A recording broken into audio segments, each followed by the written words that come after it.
All right, we're given an equation 3x plus 7y equals 21, and they want to know at what point the x-axis is intersected. So if we graphed this equation, they're asking where it crosses the x-axis. Remember, x is the horizontal axis, y is the vertical axis. Again, one thing to remember is there are no squared variables or square roots on the variables. This is a linear equation, which I can explain more in another video if you would like. At the x-axis, the value along the x-axis,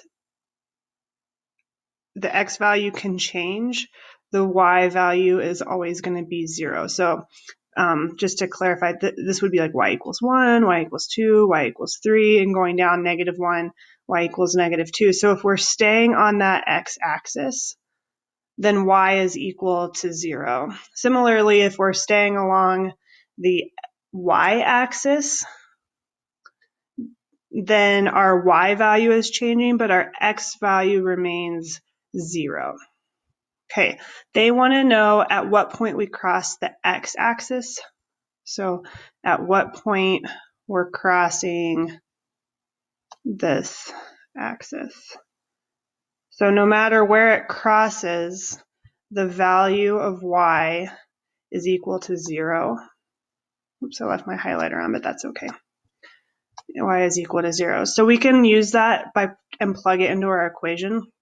So the equation that they gave us is 3x. I'm going to switch to pen now. 3x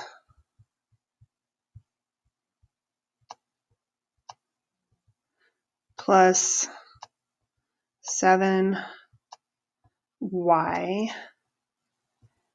equals 21.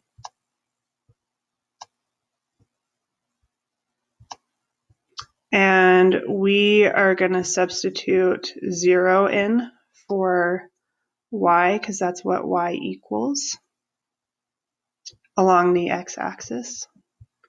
So times 0.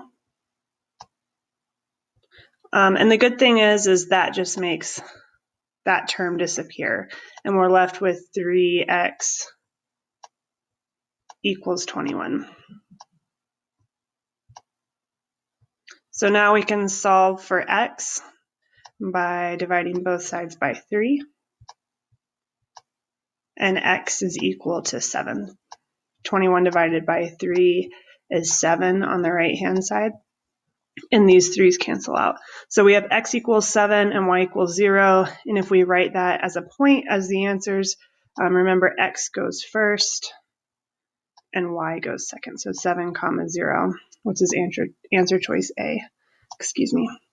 If you don't remember that about the x and the y axis and when it equals 0 and when it doesn't, they give you answer choices for x and y. Remember, again, when we have points, and that's what they're asking for, at what point, x and y. X comes first. I always remember it because x is before y in the alphabet.